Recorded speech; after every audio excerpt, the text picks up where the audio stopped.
Ya, estamos por horario, entonces, buenos días a todos, ¿cómo están? Para quienes no me conocen, mi nombre es Mauricio Pancorbo, soy el gerente comercial de Backspace, y hoy día les agradezco un montón que estén con nosotros en este webinar que hemos hecho en específico para Data Scientists, el cual está orientado a ver cómo con Python, que es un lenguaje muy popular, ¿cierto?, en el cual la mayoría de los Data Scientists están acostumbrados a trabajar, puede ser incluso potenciado y puede ser llevado aún más allá con la plataforma Alteryx. Ya, para quienes no nos conocen, como Backspace somos partner de Alteryx acá en Chile, y hoy día nos acompaña el equipo de Alteryx, está Javier Tostado, está Michelle, y brevemente también se va a conectar Gabriel, quien va a ser quien nos va a apoyar en este caso con una demostración. Y dicho eso, la verdad es que la idea es que sea un webinar súper relajado, vamos a hacer la presentación, si es que tienen preguntas, por favor las van haciendo directamente en el chat, si es que no, al final de la sesión igual estamos dando un espacio para preguntas, tenemos los micrófonos abiertos, así que quien quiera hacer también una pregunta directamente a través del micrófono, que así lo haga. Entonces, para empezar, como les contaba, nosotros somos partner oficiales de Alteryx acá en Chile, nuestra empresa se llama Backspace, estamos hace 10 años en la industria, principalmente en temas de automatización y en temas de analítica avanzada, y como dice ahí, Alteryx, para quienes no lo conocen, es una herramienta que se ha dedicado a revolucionar los negocios a través de la ciencia y el análisis de datos. ¿Ya? ¿Por qué la imagen? Bueno, fanático de la Fórmula 1 acá, así que muy contento con esta noticia también. Alteryx también está siendo sponsor del equipo McLaren, que están viendo ahí desde la carrera de Mónaco en este año, que seguro fue en mayo. Así que por lo tanto, excelente noticia y esperamos algún día podamos sortear tickets para, para la Fórmula 1. Estaría buenísimo, buenísimo, en verdad. Todos estamos Ahí esperando eso. Todos totalmente. estamos esperando eso. Ahí, fan de todo lo anteriormente escrito, así que genial. Maravilloso. Bien, entonces, bueno, vamos a partir con la pregunta clave, que es lo que nos convoca hoy día, que ¿qué es un data scientist? ¿Cierto? ¿Quiénes son los que estamos acá y en el fondo qué perfil tenemos? Y si es que nos vamos a la definición medio evidente, ¿cierto?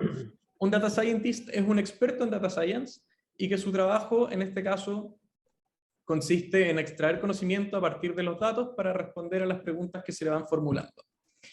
Ahora, este trabajo, en términos generales, sigue un proceso, ¿ya? Al ser una ciencia de datos, es una ciencia exacta, ¿cierto? Y existe un procedimiento y no es como un trabajo al lote, por así decirlo. Y en este punto, lo que tenemos que hacer es extraer los datos, independiente de la fuente y el volumen que tenga, sea en este caso Big Data, Small Data, la verdad es que no existe un punto adicional. Segundo paso es limpiar los datos para eliminar lo que distorsiona las mismas. En este caso sabemos que las fuentes vienen, ¿cierto?, con problemas que están distintas en términos de palabras, fonética, formatos distintos, orígenes distintos, agregaciones distintas, y en ese caso el segundo punto entonces siempre sería, en este caso, hacer la limpieza a través de un ETL. Tercer punto, tenemos que procesar los datos usando diferentes métodos estadísticos, ¿cierto?, sea inferencia estadística, modelos de regresión, pruebas, hipótesis, etc. Para finalmente diseñar estos nuevos tests o experimentos necesarios y, como siempre, la capa visual, finalmente sacar el dashboard, sacar el reporte o sacar en este caso el informe que nos va a permitir tomar la decisión de lo que estamos buscando. Y esto, comúnmente, hoy día en realidad está definido de una manera un poquito agregada en este concepto de data scientist a algo que hace no mucho en realidad hacían distintos equipos. Para empezar, antes se le delegaba al equipo de tecnología el tema de las fuentes de datos, de limpieza, la integración, la preparación, sea con informática, talent, Paxata, etcétera, las herramientas que están en el mercado. Luego, cuando incluimos componentes geoespaciales, ¿cierto?, está este segundo punto y habían especialistas que trabajaban con GIS para dedicarse a esos puntos. Tercero, estaban los data scientists, que en ese caso eran simplemente las personas un poquito más estadísticas, entiéndose los matemáticos que estaban metidos, que nos ayudaban con modelos predictivos, prescriptivos, y para eso utilizaban SAS, SPSS, R y Python, bueno, R y Python siendo los que se mantienen hoy día bastante fuertes. Y eventualmente, si es que queríamos hacer un deploy a producción, de repente había que integrar un poquito de códigos adicionales en Ruby, en HTML5, con Java, PHP, para finalmente recién decantar en la capa visual, que sería un Microsoft Power BI, por ejemplo, un Tableau o un Qlik. Pero hoy en día, en realidad esto está incluido bajo el modelo de CRISP-DM, ¿cierto? Los que están en Data Science lo deberían manejar bastante bien. Y al final es una integración en este ser respecto de lo que es, cómo es la comprensión del negocio, cuál es la comprensión de los datos que tengo, lógicamente la preparación que tengo que hacer y el modelado que tengo que hacer, para luego hacer la evaluación y el despliegue en caso que así ocurra, y si es que no, ir moviendo de uno a otro según corresponda.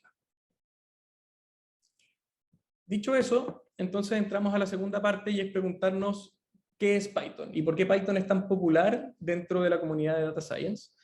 Y Python, como sabemos, es un lenguaje de programación bastante intuitivo para quienes lo han utilizado, es de código abierto, entonces no tiene ningún costo para la empresa, y está pensado para que tanto programadores avanzados en otros lenguajes y personas no programadoras, en el fondo con poca experiencia en programación, puedan adaptarse rápidamente a esta sintaxis y desarrollar programas de forma rápida y de forma fácil. Si es que esto lo asociamos al punto de CRISP-DM o a los pasos que veníamos viendo como una ciencia exacta, entonces podemos ver por qué los data scientists prefieren utilizar Python. Y eso es principalmente, uno, porque sí, me permite en este caso extraer los datos independiente de la fuente y el volumen, es correcto. Segundo, me permite hacer este ETL que veníamos haciendo antes y para hacer la limpieza, de todo tipo de limpieza o LT, etc. Podemos hacer la parte estadística que veníamos conversando de hacer los modelos predictivos y meter un poquito de código entre medio, para finalmente diseñar estos experimentos, validar cuál es la precisión que está generando en este caso nuestro modelo, y así darle, en este caso, la visualización, sea a un Tableau, a un Power BI, a un Qlik, como veníamos conversando. Entonces, el punto acá en realidad es cuál es el problema que tiene esto y por qué no es conveniente seguir en esa línea, siendo que cumple todos los objetivos. Y la respuesta en realidad es muy simple, y es que si bien Python es una tremenda herramienta y es muy potente, para abarcar este escenario completo que veníamos conversando, puede que tenga que utilizar TensorFlow para la parte de Machine Learning, puede que tenga que utilizar Pandas, puede que tenga que usar NumPy, puede que sea Seaborn para la parte visual, y empezamos a sumar distintos componentes dentro de, que desde un punto de vista de la mantención corporativa, por así decirlo, del uso en estas empresas, empiezo a llenarme de distintos modulitos que de repente cuando toca cambiar algo no es tan simple o empezamos a llenarnos de cosas que no nos aportan mucho. Entonces, ¿qué es lo que nosotros proponemos como solución en este caso? Que en un solo framework de trabajo seamos capaces de encontrar los datos que estamos buscando, hacer la limpieza LTL, hacer la integración de las distintas fuentes independiente de su volumen y su nivel de agregación, poner la parte geoespacial, que es súper importante, sobre todo hoy en día, por cómo están la mayoría de los negocios en realidad, para finalmente poder hacer la predicción o la prescripción, en este caso, de los datos y así generar un modelo que nos permita implementarlo en producción y darle el input al negocio. ¿Qué es lo que siempre nos dicen cuando estamos acá? Pucha, Mauricio, es que en realidad voy a perder toda la libertad, toda la flexibilidad y toda la potencia que me da Python al trabajar con un framework. Entonces sí, está bonito para las personas que no se manejan mucho, pero en mi caso no me sirve porque en el fondo me está limitando. Y en realidad el objetivo de lo que queremos demostrar hoy día es que eso es falso, en el fondo, y por el contrario, lo que podemos hacer es potenciar muchísimo lo que ya está en Python, ir de ida y vuelta en el mismo ambiente con ello y sacar mucho más rápido distintos prototipos. Entonces, para ello, nos acompaña hoy día Gabriel Jiménez, que es Sales Engineer de Alteryx acá para la TAM, la verdad un experto Data Scientist también. Y lo que va a hacer Gabriel es mostrarnos un poquito cómo funciona en este caso la integración de Alteryx con Python, qué es lo que se puede hacer, cómo podemos empezar a aplicar también ciertas cosas de Machine Learning. Así que para ello vamos a entrar a una demostración. Entonces voy a dejar de compartir pantalla un segundito y vamos a... Gracias, Mauricio. ¿Qué tal, Gabriel? ¿Cómo estás? Buenos días. Estoy buscando acá para hacerte... No te preocupes. Buenos días a todos. Qué bueno que estén aquí con nosotros. Yo soy Gabriel Jiménez, como dijo Mauricio. Soy el Sales Engineer de Alteryx para Latinoamérica. Estoy basado en la ciudad de Toluca, en México. No tan popular como la Ciudad de México. y yo les voy a compartir esa parte de la demo. Déjenme compartir mi pantalla primero. Me pueden decir cuando la vean, por favor. Confirma Ahí que la ya la vemos. ven. Ya se Bueno, ve. Excelente. Muy bien, vamos a hablar ahorita varias cosas que Mauricio mencionaba. Vamos a retomarlas, ¿no? Yo creo que uno de los pasos más importantes o de los cambios más relevantes es dejar de usar código, ¿no? O sea, bueno, la interrogante de, oye, tengo que dejar de usar código, ¿cómo lo puedo complementar? ¿Cómo puedo hacerlo mejor? ¿Cómo puedo hacerme más productivo con código? Bueno, vamos a responder esas preguntas. Aquí lo que están viendo primero es Alteryx Designer, es la base de nuestra plataforma. Nuestra plataforma es code free, code friendly, o sea, es amistosa con el código, si ustedes tiran código, o puede ser sin código, para nada, pueden dejar de usar código, dependiendo de lo que quieran, ¿no? Depende del usuario. Aquí les voy a describir un poco la interfase y después pasamos a la demo, nada más para que hablemos de lo mismo. Aquí en esta parte de en medio tengo lo que es el lienzo. El lienzo es donde vamos desarrollando el flujo de datos de forma visual. Cada una de estas cajitas que ven aquí o estos bloques analíticos son procesos con datos que vamos haciendo. Acá incluso tengo uno de Python. Y con estos flujos o con estos bloques analíticos lo que yo describo son los procesos de datos. Ahorita Mauricio mencionó también la preparación de datos, que es siempre un tema relevante que sigue consumiendo prácticamente todos, en lugar de estar haciendo modelos del 100% del tiempo, realmente hacemos como el 30, 20% del tiempo, porque el resto lo dedicamos a limpiar datos, acceder a los datos, limpiarlos, prepararlos y ya después hacemos modelos. Entonces aquí parte de lo que nos da la fortaleza de Alteryx es hacer esa limpieza. Después aquí abajo también podemos ver los datos, podemos verlos en todo momento. El log que nos arroja la plataforma, también las alertas o errores que pueda tener. Del lado izquierdo, en este caso tengo el Jupyter Notebook, pero aquí es donde vemos la configuración. Normalmente podemos configurar Alteryx, digamos, con el ratón, es decir, que es code free, o si es code friendly también lo podemos hacer, pero digamos, típicamente podemos ir seleccionando alguna otra cajita y las opciones van cambiando de este lado izquierdo, y podemos ponerlo, digamos, con el ratón. Es hacer clic, seleccionar, arrastrar, soltar. Y la última parte más importante de la plataforma es que tenemos más de 260 bloques analíticos, que son aquí arriba, estas barras donde están los bloques. Aquí, por ejemplo, tenemos las entradas, salidas de datos, que somos agnósticos, podemos conectarnos prácticamente a cualquier fuente de datos que necesitemos. La parte, mencioné preparación, aquí tenemos la preparación, podemos hacer fórmulas, podemos hacer limpieza de datos con un solo clic, filtros, crear muestras para crear un modelo analítico, para evitar que el modelo se sobreajuste, se subajuste. Podemos sobremuestrear también, podemos hacer otras cosas ahí con los datos. Después, hablando de uniones, podemos hacer aquí, si tenemos más de 2 tablas o una tabla y una fuente de datos, podemos trabajar con ellas sin usar SQL, para no estar ahí manejando tantos lenguajes. Y voy a tocar 2 más que son interesantes. Esta parte de modelos predictivos ya lo tenemos preconstruido. Si quisieran hacerlo más rápido, podemos aquí tener algunas técnicas que ya están hechas de estadística tradicional, regresión lineal, regresión logística, árbol de decisión, o algunas de machine learning como el random forest, el modelo de bosque, las redes neuronales o el modelo aumentado. También ya están incorporadas. Y la última parte que quiero mencionar hablaba de que somos code free o code friendly. Tenemos una pestaña aquí de desarrollador. Si ustedes estaban acostumbrados a trabajar con código, no hay que dejarlo de hacer con Alteryx. Podemos trabajar y desarrollar programas en Python. Tenemos un Jupyter Notebook integrado directamente en la plataforma, y también podemos hacerlo en R. Son los 2 lenguajes más populares para hacer modelos de ciencia de datos. O también podríamos, en dado caso, teclear código en Spark. Si tenemos ahí un clúster de Hadoop, podemos hacerlo.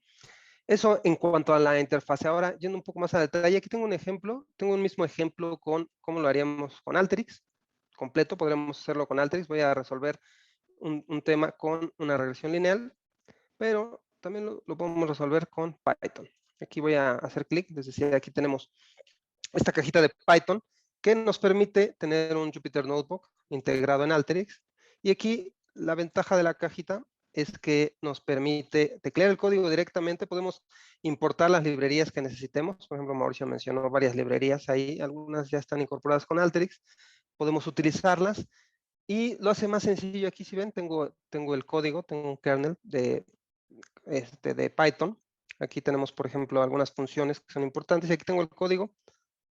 que fui creando para resolver esto, ¿no? Aquí puedo importar mis librerías, normal, puedo importar. Si tengo otras que no están incluidas, también las puedo traer, las puedo instalar. Y aquí podemos ver, digamos, el código. Algo que es relevante, que es interesante, en lugar de estar tecleando el acceso a los datos, podemos aprovechar Alteryx. Aquí se ven, yo tengo, este es mi fuente de datos, es un archivo, y tiene esta rayita que es la 1, la conexión 1, que viene hacia Python. Puedo aprovechar eso y decir que la lea solamente con un comando más sencillo, ¿no? Le pongo alteryx.read y la conexión es la número 1 y me trae los datos. Son datos de estadísticas de béisbol.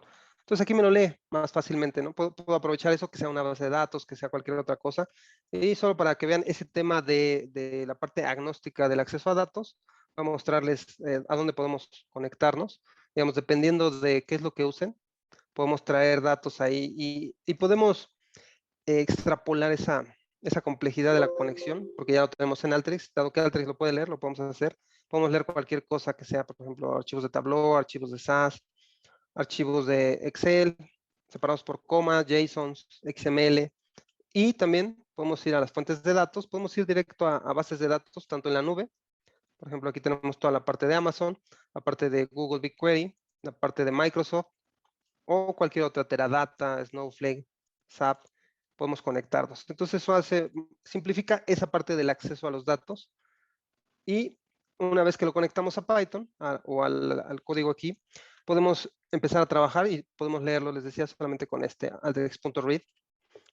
Después podemos seguir tecleando nuestro código. Aquí yo hice un análisis de correlación. Después acá entreno mi modelo. Aquí tomé el modelo del sklearn. Es una regresión lineal. Hago el entrenamiento y luego hago la calificación. Acá. Y me da los resultados aquí mismo en Python. Y acá, bueno, calculamos más estadísticas. Y al final podemos sacar el resultado directamente con un alteryx.write. Esta es la variable que tiene Alteryx. De hecho, cualquier dato que lee lo pone automáticamente en un data frame de pandas. Entonces, con eso podemos ya leerlo. Entonces, aquí yo escribo este data frame. Este número 1 es la conexión de salida. Y puedo ver los resultados aquí o podría verlos acá ya en Alteryx para incorporarlo con el resto de los bloques analíticos que hagan más sencillo la lectura, que es esta parte. Aquí ya lo puedo ver, el data frame, lo puedo ver directamente en Alteryx. Y esto hace más sencillo. Y podemos hacer esa parte. Digamos, también puedo integrarle algunas otras cajitas que ya trae Alteryx preparadas. Por ejemplo, hice los mismos pasos que hice la correlación de Pearson. Me salté los primeros, hice el orden, seleccioné los primeros 10. Todo eso lo puedo hacer en Alteryx y después ya nada más en Python teclear el puro código del modelo para hacerlo mucho mejor, ¿no? Aquí incluso ya solamente tengo una parte más pequeña y puedo hacer esa integración con Alteryx. Otro punto que es importante también y que ayuda a la productividad, digamos, cuando tenemos código, lo tenemos ahí en nuestra Anaconda, ahí en Notebook. Lo que podemos hacer en un Jupyter, lo que podemos hacer ya que lo tenemos listo, es publicarlo en Alteryx. En Alteryx podemos crear lo que se llama una macro, que son nuestros modelos, digamos, los que tenemos estándar. Están acá. Por ejemplo, yo tengo estos que son de caja de Alteryx, son los que vienen incluidos en Alteryx. Y yo tengo estos dos que se crearon en la comunidad, que son macros adicionales. Y ustedes podrían crear, por ejemplo, este XGBoost con Python, o acá está el XGBoost con R, por ejemplo. Pueden crear estas cajitas y ponerlas ahí a disposición de otros usuarios para hacer esa colaboración. En lugar de pasarle a alguien el código y correr el programa, podemos ahí crear otra cajita adicional para que ellos lo consuman. Entonces, de esa forma podemos colaborar mucho mejor, o podemos compartir ese código o ese resultado. En lugar de que el usuario tenga toda la complejidad del código, podemos hacer una interfase como los modelos que ya tiene Alteryx, por ejemplo, esta regresión lineal, para que el usuario ya nada más lo consuma con las variables que requiere, digamos. Me refiero la variable objetivo y las predictoras, que son aquí, lo que tengo que seleccionar, y abstraemos esa complejidad para él, para que no tenga que entrar a ese nivel de detalle. Esta es una parte de lo que podemos hacer, de lo que es posible hacer con Alteryx, digamos, teclear dentro de Alteryx el código, darle mantenimiento dentro de Alteryx. El segundo punto, otro que también es muy relevante, es hacer lo que discutiblemente es uno de los pasos más importantes para la creación de un modelo analítico, que es la ingeniería de características.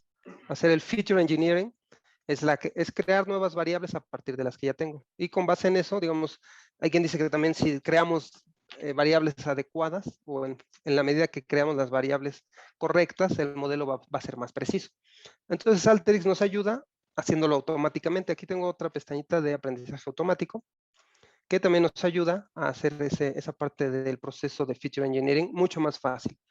Mucho más fácil porque aquí tengo 4 fuentes de datos. Tengo mis productos, las categorías, los departamentos y los pedidos. Después, con esta cajita de tipos semánticos, los tipos semánticos son los tipos de datos, pero para el modelo muchas veces es mejor que le demos lo que llamamos tipos de datos enriquecidos. Es decir, enriquecidos me refiero a que le vamos a aportar metadatos para que el modelo sea más preciso a la hora de definir los datos y sepa cómo darles un tratamiento. Con esta cajita podemos hacerlo automáticamente, que seleccione qué tipo de salida es. Por ejemplo, el nombre de producto es una cadena de texto, pero este me dice que es categórico, son categorías que me pueden servir más adelante. Estos son bytes, me lo coloca como ID, o puedo yo también hacerlo manual, que esta es la parte interesante. Lo voy a abrir un poco más para alcanzar a ver todas las categorías. Aquí yo puedo decirle al proceso que, por ejemplo, en lugar de que es un número, es un código postal. O es un número, pero es un código de país. Esto no va a cambiar el tipo de dato, va a seguir siendo numérico, pero en el tipo de dato enriquecido se va a modificar. Aquí, por ejemplo, tengo más tipos. Por ejemplo, puede ser la fecha y hora solamente o un índice de tiempo, lo que es un delta, o puede ser la fecha de nacimiento, que normalmente lo que hacemos es el cálculo típico de le restamos la fecha de nacimiento menos la fecha actual y calculamos la edad. Es un paso adicional que tenemos que hacer. Aquí nos ayuda con estos tipos de datos enriquecidos. También puede ser la dirección IP, el nombre completo. Tenemos muchísimas para que nos ayude a identificarlas. Ese paso es el primero. Y lo que hacemos aquí, los datos no cambian. Lo que va a cambiar solamente son los metadatos, que podemos visualizarlos desde aquí. Aquí tenemos los metadatos. El tipo de datos sigue igual. Sin embargo, acá en la descripción le añade los metadatos enriquecidos para utilizarlos. De hecho, si ven aquí, dice entidades mejoradas, tipo 1. Aquí dice que es categórico, entonces le cambió automáticamente la plataforma. Eso nos ayuda a mejorar nuestros datos. Ese es el primer paso para hacer la ingeniería de características. Después, la creación de características como tal. Aquí. Primero, ponemos cuál es nuestra tabla objetivo. Normalmente cuando hacemos eso tenemos que hacer lo que es una tabla analítica base, ¿no? Un ABT, digamos, hay quien llama Analytical Base Table, donde creamos con todas las variables, las rompemos, digamos, si están en la tercera forma normal o en la cuarta forma normal, las ponemos todas juntas en una con algunos datos repetidos, que no es lo más eficiente, pero hay que hacerlo así para los modelos. Aquí Alteryx nos ayuda a hacerlo solito, automático. Nosotros ponemos cuál es mi tabla objetivo de las que tengo. Yo les mostré 4. Aquí pongo mi tabla objetivo y aquí coloco cuál es la clave principal o la llave principal de cada una. Y después las relaciones, aquí abajo. Cuál es el elemento principal, cuál es su llave y cómo se conecta con los demás, para que solito construya las relaciones. Esta plataforma o esta parte de la plataforma necesita los datos en tercera forma normal al menos. Es decir, eliminar duplicados en los datos, que todo lo tengamos en catálogos separados. Y después aquí podemos seleccionar las primitivas. Las primitivas podemos crear exponencialmente, entonces está limitado a 6 cada vez, ¿no? Porque nos va a crear muchísimas variables. Aquí podemos ver, tenemos cálculos, ¿no? Las primitivas son básicamente funciones. Es el lenguaje de Machine Learning, son primitivas, pero en realidad son funciones. Aquí podemos decir cuál es el tiempo promedio entre eventos consecutivos. Yo seleccioné aquí la suma totales, la media, pero podemos ver, tenemos muchísimas funciones, ¿no? El tiempo desde la última, que sea mayor escalar, tenemos muchas que podemos hacer, y acá abajo tenemos la profundidad de la tabla, que nos dice a qué nivel de relaciones va a llegar para crear esas primitivas. Y si tenemos duda de algún parámetro, aquí siempre Alteryx nos ayuda a definir, ¿no? El parámetro de profundidad de la tabla, elige cuántas tablas debe buscar para hacer las primitivas, ¿no? Eso nos ayuda mucho en este proceso. Y el tercer paso es crear el modelo. Este nos crea un modelo automáticamente, un AutoML. Es aprendizaje automático automatizado. Y aquí yo selecciono solamente el objetivo. ¿Qué es lo que quiero predecir? Es un modelo de clasificación. Bueno, es una técnica o un método de clasificación. Tengo regresión, clasificación. Y puedo optimizar mis parámetros avanzados. La pérdida del logaritmo. la exactitud, el área bajo la curva, cualquiera de esas, dependiendo del objetivo que esté persiguiendo con mi modelo, voy a poder modificar la función objetivo, y aquí podemos seleccionar hasta 4 algoritmos. Tenemos CatBoost, XGBoost, búsqueda aleatorio o un modelo lineal. Y podemos marcar aquí los pipelines que queremos evaluar. Este nos genera un modelo ya calificado.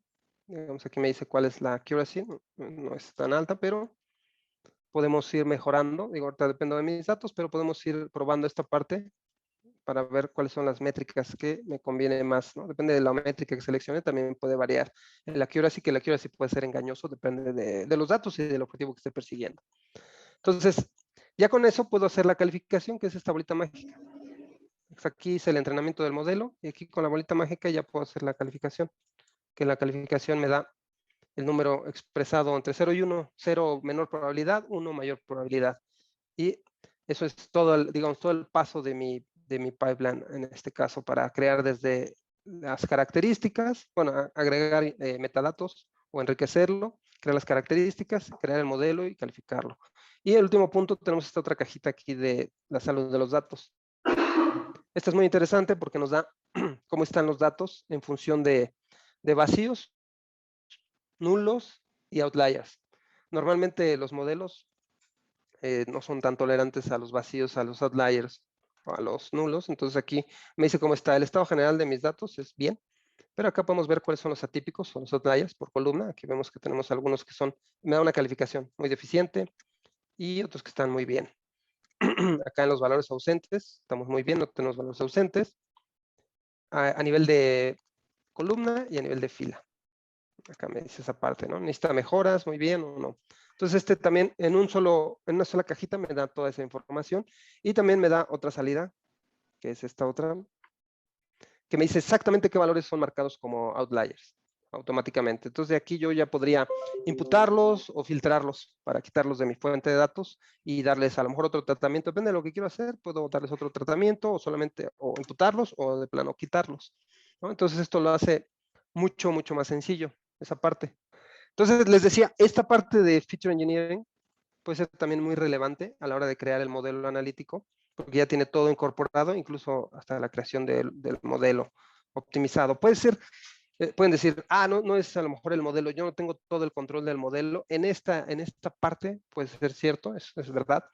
Pueden tomar las variables y usarlas para su código, pueden hacer esta preparación y crearlas para su código y trabajarlas.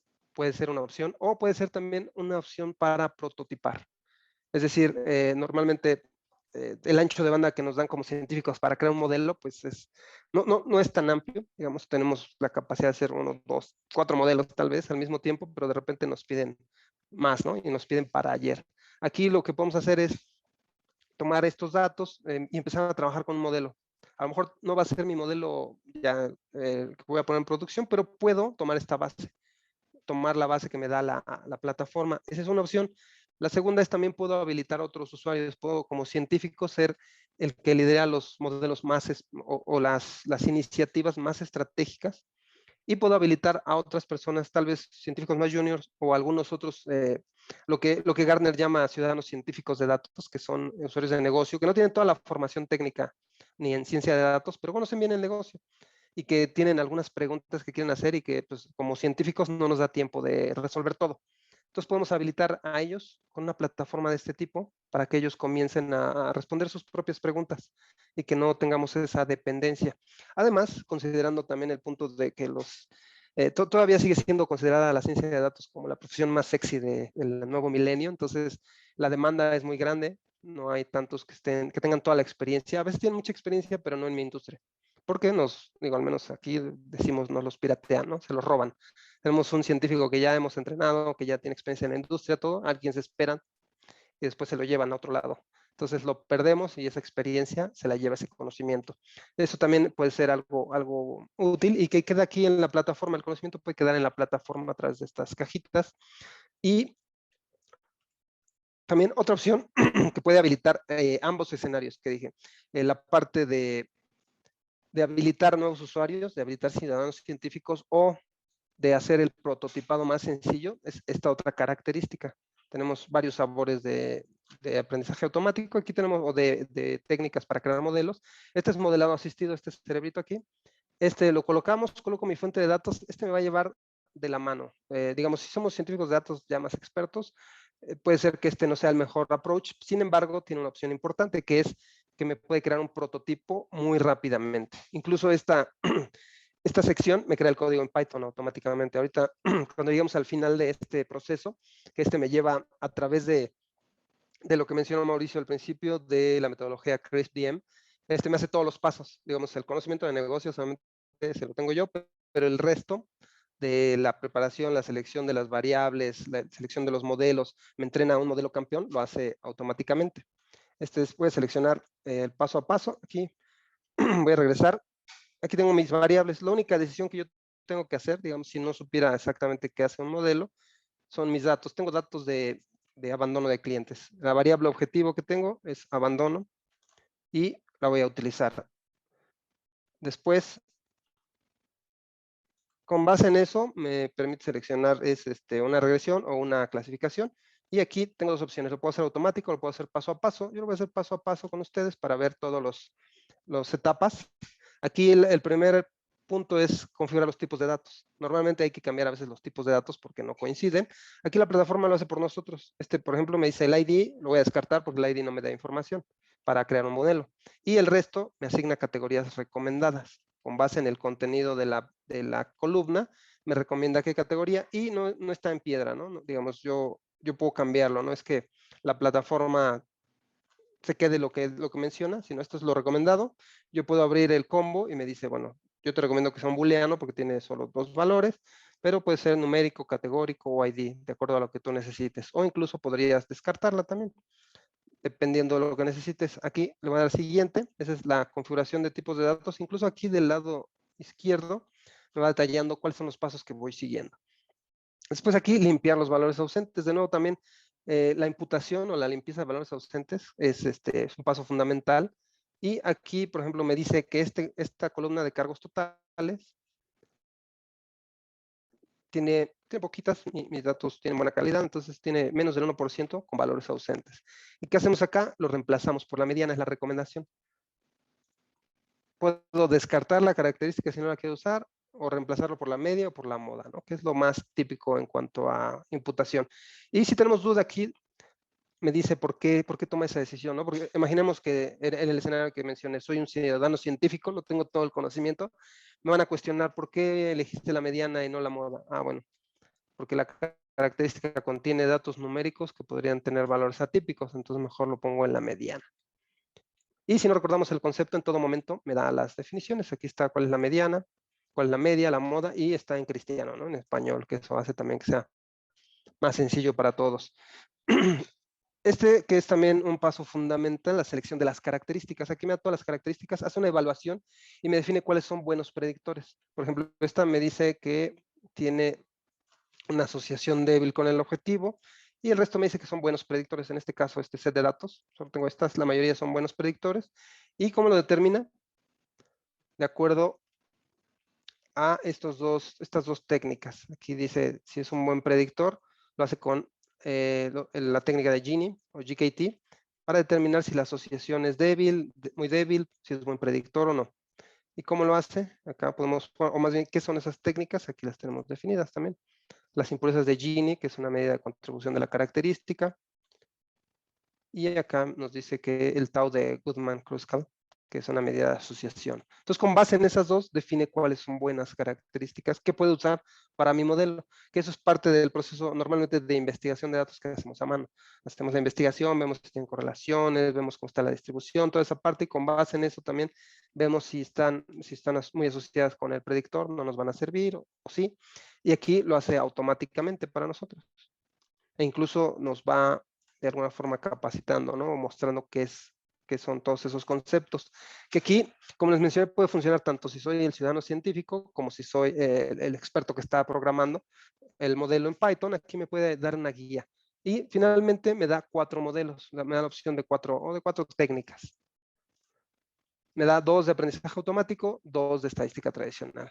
¿Y por qué así? Bueno, Aquí está el árbol de decisión, por ejemplo, y el bosque aleatorio. Y me da sus ventajas y desventajas. Todos sabemos, las técnicas de estadística tradicional son fáciles de interpretar, ¿no? La interpretabilidad es la mejor. Digamos, el árbol de decisión, incluso en muchas empresas regulatorias, todavía, bueno, en muchas empresas reguladas, como los bancos o las instituciones de seguro, prefieren el árbol de decisión, porque puedes ver claramente por qué no se aceptó o por qué no se colocó un crédito, no se le asignó un crédito a una persona con el árbol. Mientras que el bosque aleatorio entrena 400 árboles de decisión, por ejemplo, pues es más difícil de interpretar por qué llegó a esa decisión. Y también otra cosa es que, digamos, los árboles de decisión son mucho más rápidos. Son computacionalmente más económicos, es decir, se ejecutan más rápido, mientras que el bosque aleatorio, el tiempo de estimación es más largo. Entonces, dependiendo de lo que tengamos o del objetivo que busquemos cubrir, tenemos que ejecutar uno. Aquí voy a ejecutar los 4. Esa es una ventaja también importante. A veces cuando te creamos código, pues solo tenemos un modelo que es el que siempre usamos, el de batalla. Ya lo tenemos con una precisión súper alta, ¿no? 98, 99%. Pero a veces es una mucho mejor práctica entrenar no solamente un modelo, una técnica, entrenar 4 técnicas es mucho mejor para ver cuál es la que mejor se ajusta a mis datos, a mi problema de negocio y a la situación en particular. Entonces aquí la plataforma también lo hace automático. De hecho me dice y me da el modelo campeón basado en 2 métricas. Una es el tiempo. Ahorita me dice que es la regresión logística y la segunda es la exactitud. Entonces aquí me dice que la campeona, que tiene aquí este pendoncito, es la campeona. Y al final ya terminó de entrenar los 4. Desplazó el XGBoost, que tiene una exactitud del 80%, pero se tardó un poquito más. La regresión logística quedó en segundo, el bosque aleatorio en tercero y el árbol de decisión. ¿Y cuál es la ventaja de esto? Puedo darle un vistazo a las métricas más importantes. Están aquí para que yo las puedo comparar. Digamos, aquí vemos la exactitud equilibrada, la pérdida logarítmica y el área bajo la curva. Si no conozco esas métricas también podemos ver qué son cada una. Aquí siempre están definidas para saber qué es lo que estoy viendo. Y acá abajo también tengo el cuadro ROC, ¿no? Puedo ver el porcentaje de positivos reales contra falsos positivos, es decir, cómo se compara más o menos contra el azar. ¿Qué pasaría si no uso ningún modelo? ¿Qué resultaría? ¿Y cuál sería el beneficio de utilizar alguno de los modelos? Aquí puedo compararlos. También aquí puedo ver cuál es cuál, para ver cuál está mejor. Y después tengo acá la descripción general, que es cómo lo hizo con cada una de las características, qué decisión tomó y cómo se equivocó. Y acá abajo la matriz de confusión, ¿no? ¿Cuáles son los falsos positivos? El modelo dijo, sí, va a pasar esto y no pasó, o no va a pasar esto y sí sucedió. Aquí está en esta parte. Y el tercero es la interpretación, que aquí ya no es comparación, aquí es por modelo, digamos aquí del XGBoost, es la importancia de las características.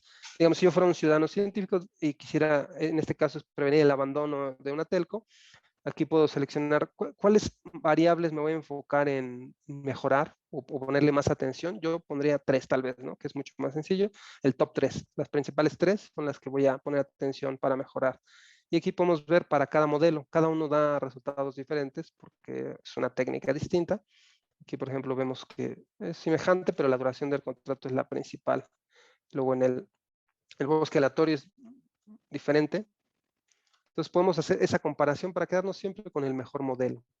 Y último paso, aquí me voy a quedar yo como la recomendación. De nuevo, el modelo o la plataforma da una recomendación. Yo puedo seleccionar el que quiera. Aquí tengo la medallita y ese es el que está en primer lugar. Me voy a quedar con ese. Y aquí tengo 2 características más que son interesantes. Este reporte igual lo puedo discutir con mi equipo.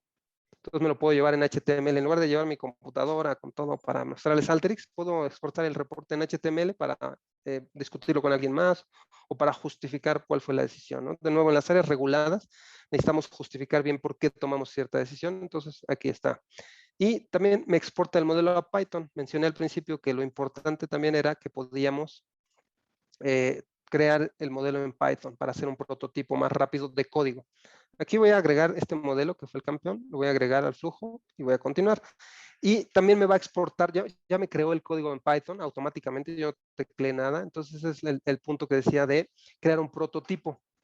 Me va a dar ya el código perfectamente documentado y además ahorita me va a crear el pipeline analítico. Todos estos pasos que hice con el asistente me los va a documentar para crear un flujo completo para que me sirva tanto para temas de auditoría como de justificación de por qué tomé ciertas decisiones con el modelo.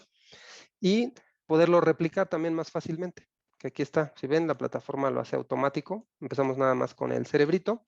Aquí ya me creó todo el pipeline analítico, que son cada uno de los pasos que llevamos a cabo: configurar tipos de datos, limpiar valores ausentes, seleccionar características. Este lo hace automático, que es la codificación one hot, que la pone en matrices en lugar de... A veces el modelo puede decir, si tienes categorías que es 1, 2, 3, puede asumir el modelo que la 3 es más que la 1. Entonces es mejor ponerlo en matrices para que sea el modelo no dé, o los datos no den información errada a ese respecto. Y de todas maneras aquí puedo todavía venir y cambiar la parte de mi modelo. Digamos, ya que lo hice, aquí puedo, ya sin el asistente también puedo cambiarlo. Aquí tengo el XGBoost, podría cambiarlo a alguna de las otras, y puedo modificar algunos parámetros, ¿no? Tengo algunos hiperparámetros que puedo modificar todavía más. Y aquí, por ejemplo, me viene, si no sabemos qué es, si son como yo y no saben qué es, por ejemplo, pueden aquí hacer clic y entender, ¿no? Incluso es súper sencillo, porque nos dice qué es esto, qué efecto tiene, cuál es la opción recomendada.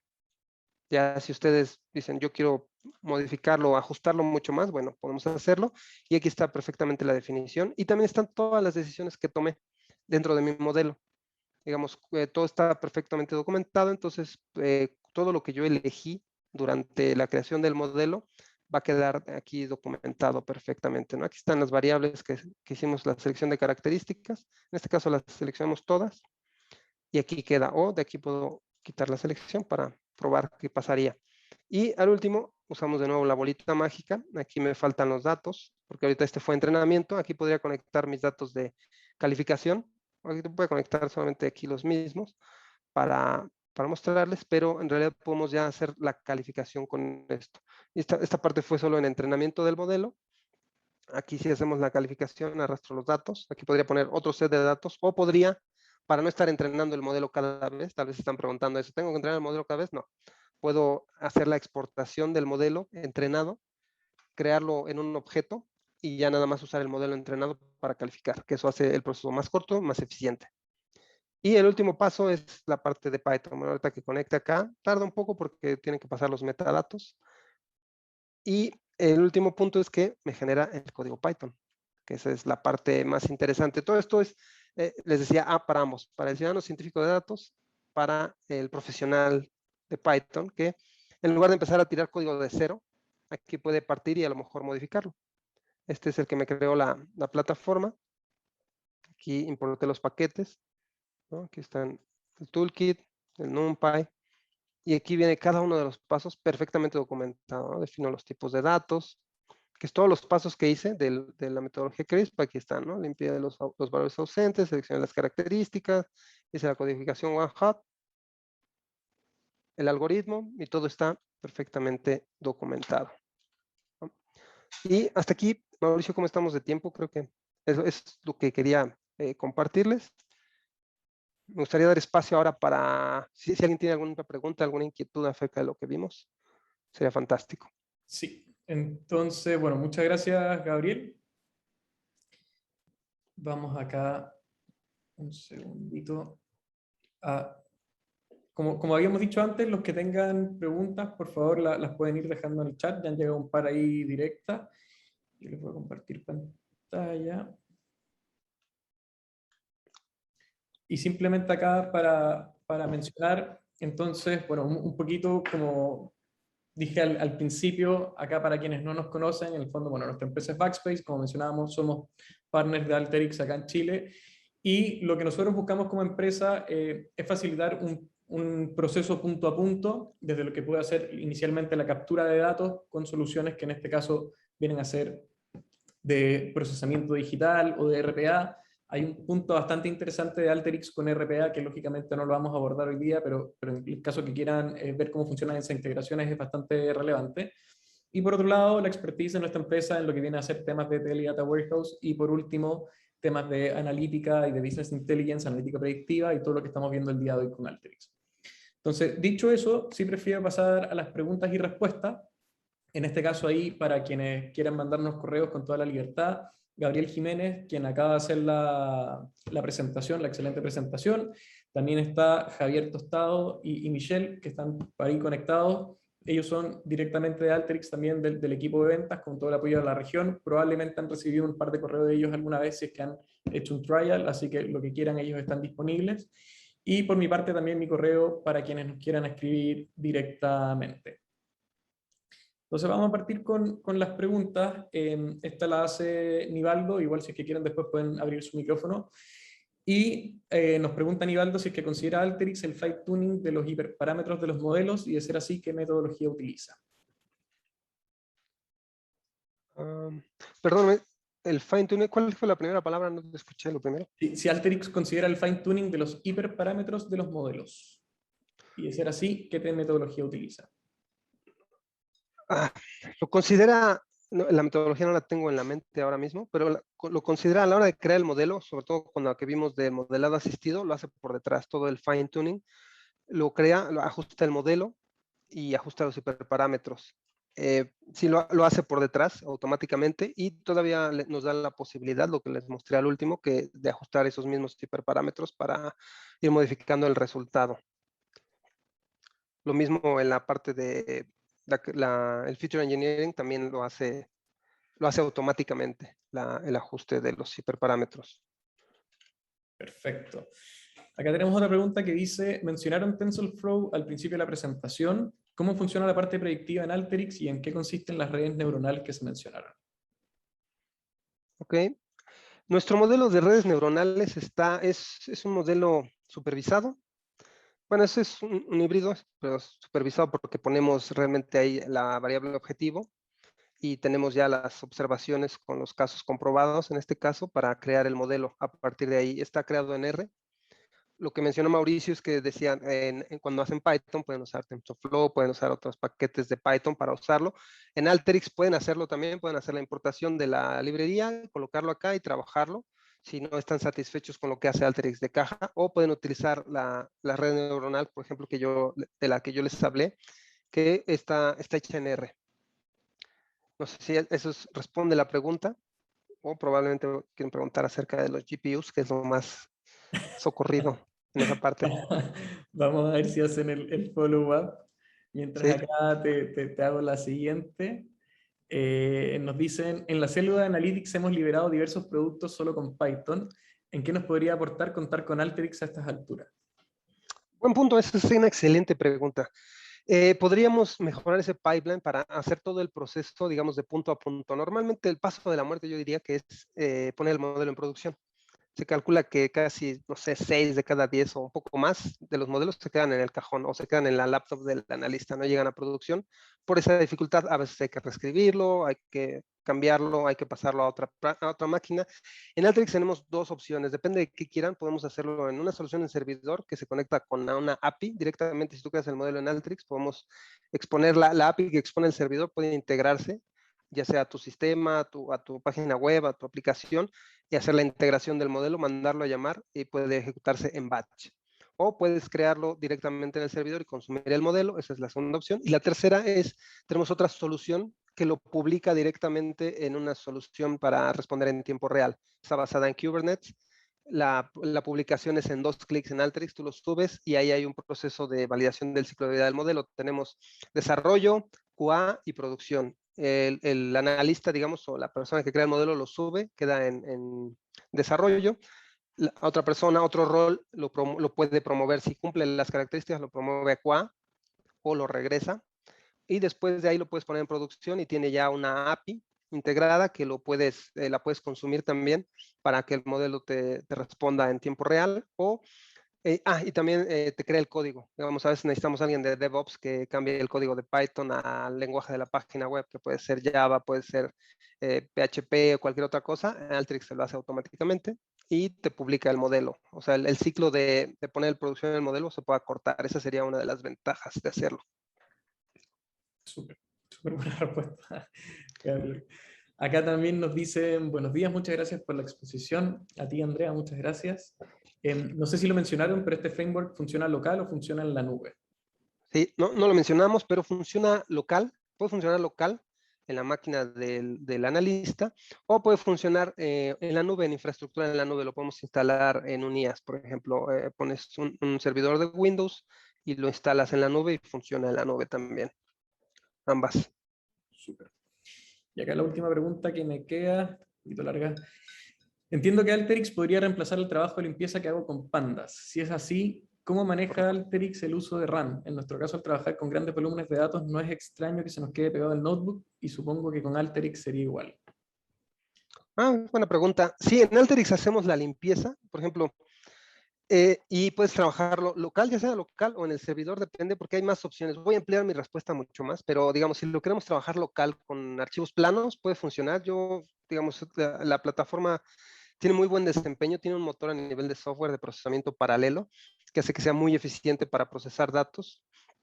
Yo he trabajado, por ejemplo, 10 millones de registros en mi máquina local con una conexión de SQL Server, me da 3 minutos para limpiarlos. Esa es una que es eficiente.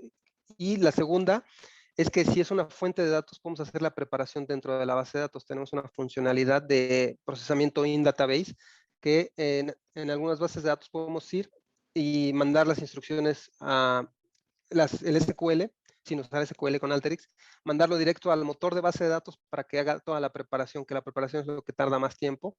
Hacemos la preparación, reducimos el set de datos y lo bajamos a memoria en Alteryx. Eso puede ser otra opción también que es relevante.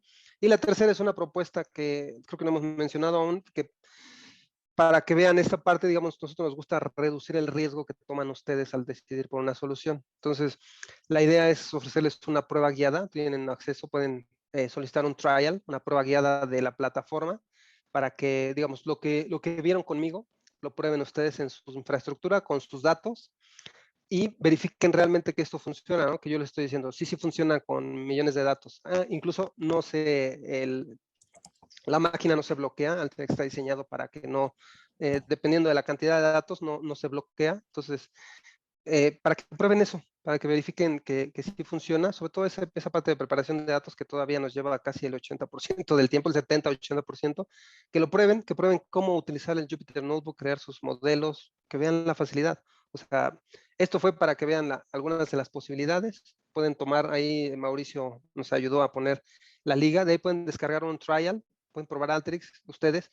Si tienen duda igual, o sea, va a ser la primera vez que lo usan, nosotros les podemos ayudar a guiarlos cómo hacerlo, pero para que ese riesgo no quede de lo que vieron y que decidan, es muy riesgoso. Nosotros tomamos ese riesgo, les proveemos una licencia de trial, les proveemos tiempo del especialista, que en este caso soy yo, puede ser Javier, Michelle, los apoyamos con el proceso para que ustedes validen que realmente la solución cubre lo que ustedes necesitan, y el riesgo lo tomamos nosotros, ustedes lo validan, dicen, ¿me da valor o no me da valor?